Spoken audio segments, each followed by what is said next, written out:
This morning I find myself at Arlanda Airport. Really exciting, isn't it? Yeah, an airport is always fun. Well, I hope it's gonna get more exciting than this because I'm traveling to the lovely city of Budapest. Or at least I hope it's lovely because I've never been there before.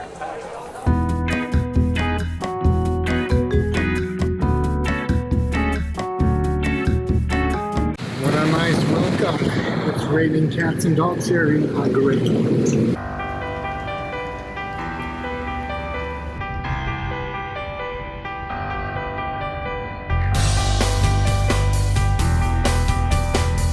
On the ride over here in the taxi, I drove past some other 3-star hotels that looked, well, a bit run down. But here's my hotel.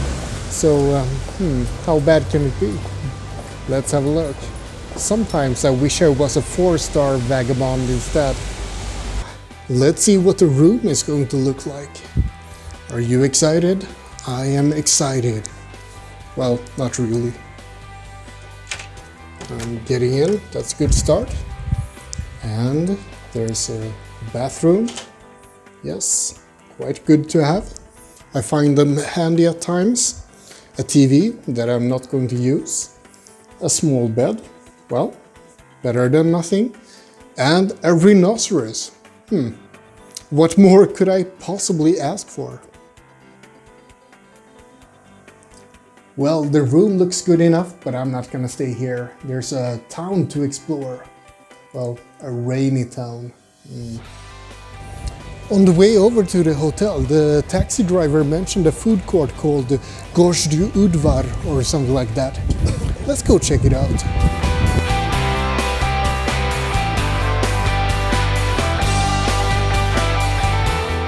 I have a sneaky suspicion that there's more action here in the food court in summer. Or spring, or any time when it's not right now at least. Oh, see, a couple of people walking past. Ooh, amazing. So apparently they have escape rooms here. Oh, and look here, a karaoke rooms. Well, you haven't lived until you've heard me destroy Hotel California. But they're closed right now, so you're off the hook. I'm finding a lot of stuff in the food court, but not much food actually. But look at these. Pretty cool.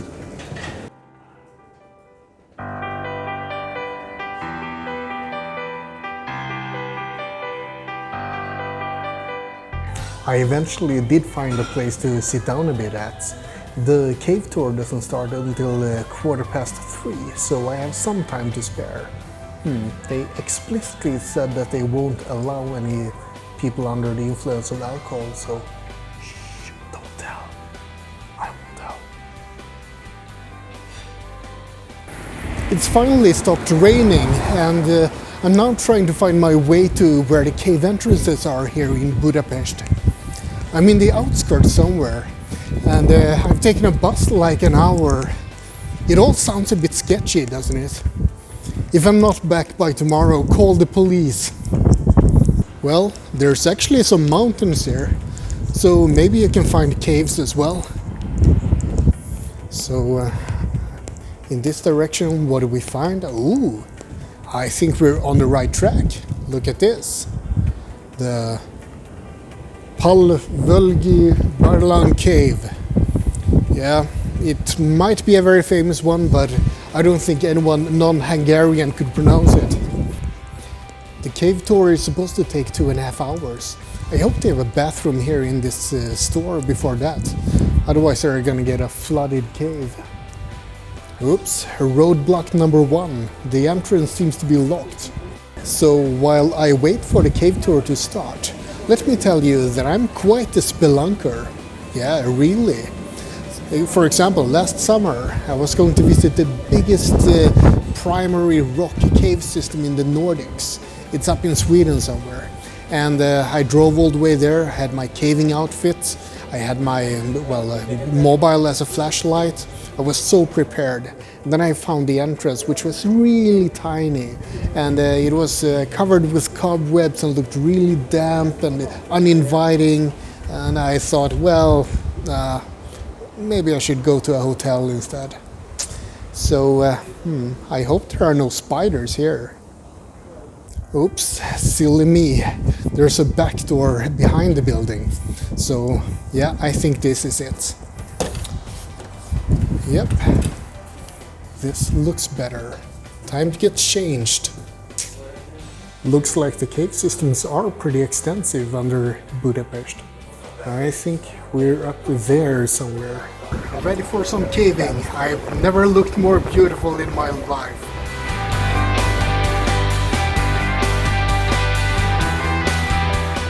Well, into the darkness we go.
No, that's good.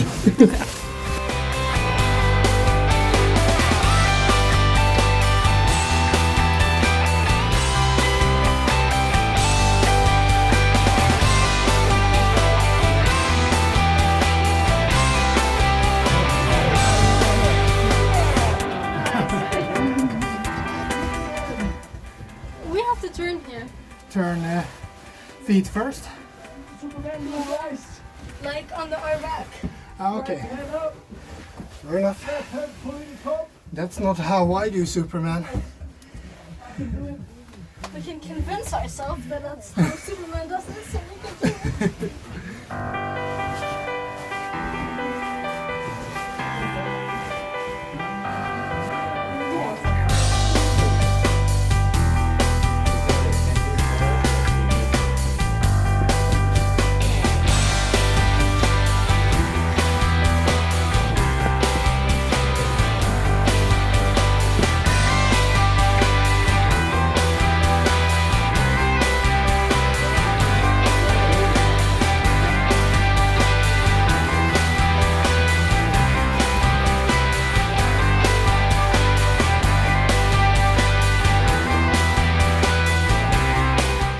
That cave tour was completely amazing. Well, except for two things. One is, look at my hair. Bloody hell, it looks like that after 2.5 hours with a hat. And the second thing, a bit more important, is that I was going to go to a zoo cafe directly after the cave tour. But we were 45 minutes late in getting to the cave, so that ain't happening. I was a wee bit miffed at that, just a tad irritated. But then I came here to this square and oh, look at all the Christmas lights. How can I stay irritated when there's such a Christmassy feeling here? You can see this as a foretaste of what's to come tomorrow. That's when I will be visiting Christmas markets. It's going to be interesting to see what Budapest has to offer when it comes to that. But enough of that. Time to get out into the Budapest night and see what happens.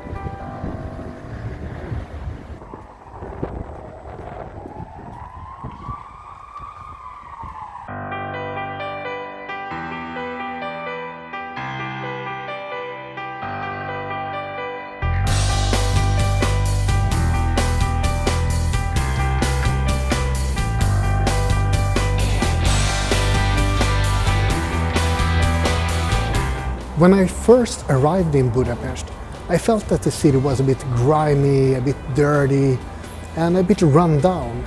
But something happens after night. It livens up, it becomes bright, and people are happier. So it's been a very interesting first day in Budapest, and I'm very excited to see what tomorrow brings.